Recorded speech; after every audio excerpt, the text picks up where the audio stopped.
You, John Fitzgerald Kennedy, do solemnly swear I, John Fitzgerald Kennedy, do solemnly swear that you will faithfully execute the office of President of the United States that I will faithfully execute the office of President of the United States and will, to the best of your ability, and will, to the best of my ability, preserve, protect, and defend the Constitution of the United States. preserve, protect, and defend the Constitution of the United States. So help you God.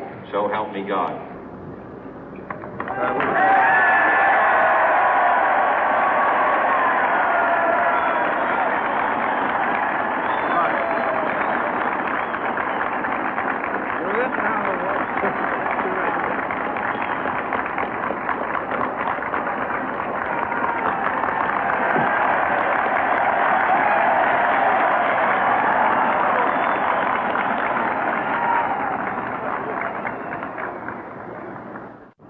Vice President Johnson, Mr. Speaker, Mr. Chief Justice, President Eisenhower, Vice President Nixon, President Truman, Reverend clergy, fellow citizens.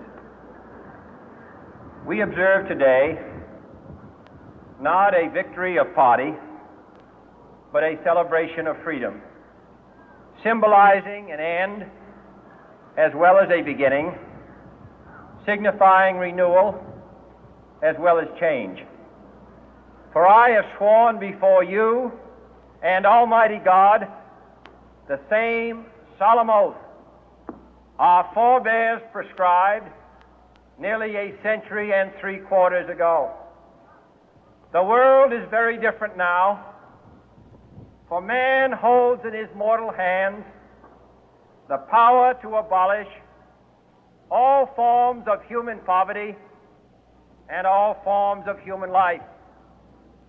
And yet the same revolutionary beliefs for which our forebears fought are still at issue around the globe. The belief that the rights of man come not from the generosity of the state, but from the hand of God.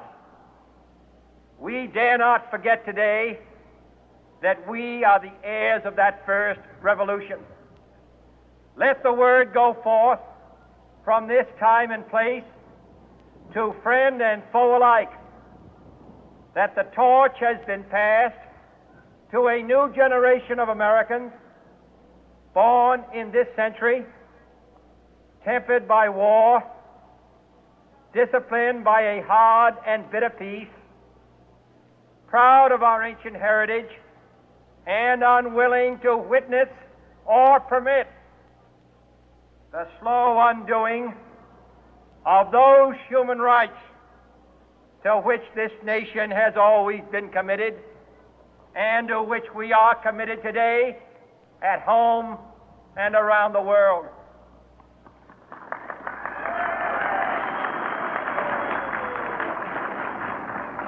Let every nation know, whether it wishes us well or ill, that we shall pay any price, bear any burden, meet any hardship, support any friend, oppose any foe to assure the survival and the success of liberty.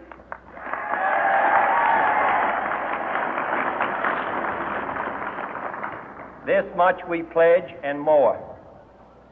To those old allies whose cultural and spiritual origins we share, we pledge the loyalty of faithful friends. United, there is little we cannot do in a host of cooperative ventures. Divided, there is little we can do, for we dare not meet a powerful challenge at odds and split asunder. To those new states whom we welcome to the ranks of the free, we pledge our word that one form of colonial control shall not have passed away, merely to be replaced by a far more iron tyranny.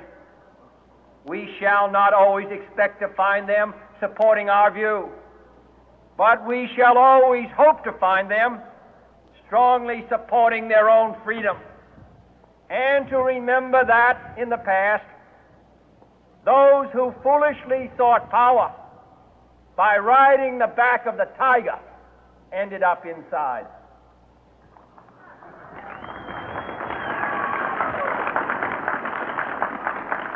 To those people in the huts and villages of half the globe struggling to break the bonds of mass misery, we pledge our best efforts to help them help themselves for whatever period is required, not because the communists may be doing it, not because we seek their votes, but because it is right.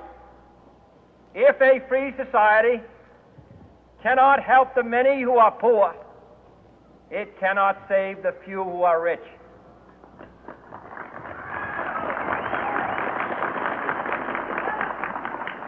To our sister republics south of our border, we offer a special pledge to convert our good words into good deeds, in a new alliance for progress, to assist free men and free governments in casting off the chains of poverty. But this peaceful revolution of hope cannot become the prey of hostile powers.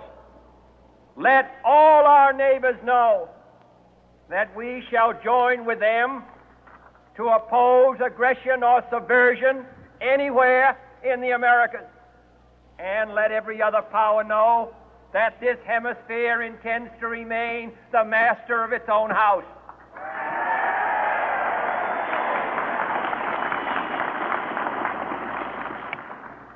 To that World Assembly of Sovereign States, the United Nations, our last best hope, in an age where the instruments of war have far outpaced the instruments of peace, we renew our pledge of support to prevent it from becoming merely a forum for invective, to strengthen its shield of the new and the weak, and to enlarge the area in which its writ may run.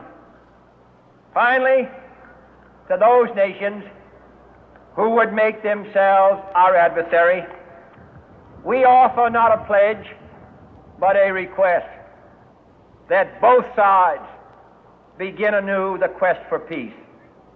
Before the dark powers of destruction, unleashed by science, engulf all humanity in planned or accidental self-destruction, we dare not tempt them with weakness, for only when our arms are sufficient beyond doubt can we be certain beyond doubt that they will never be employed.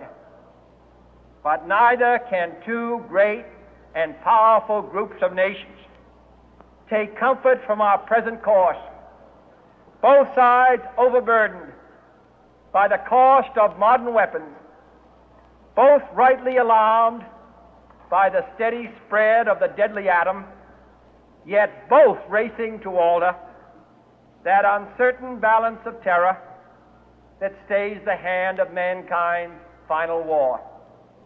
So let us begin anew, remembering on both sides that civility is not a sign of weakness, and sincerity is always subject to proof.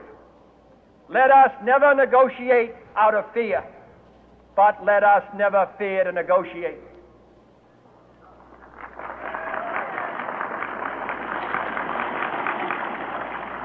Let both sides explore what problems unite us, instead of belaboring those problems which divide us. Let both sides, for the first time, formulate serious and precise proposals for the inspection and control of arms.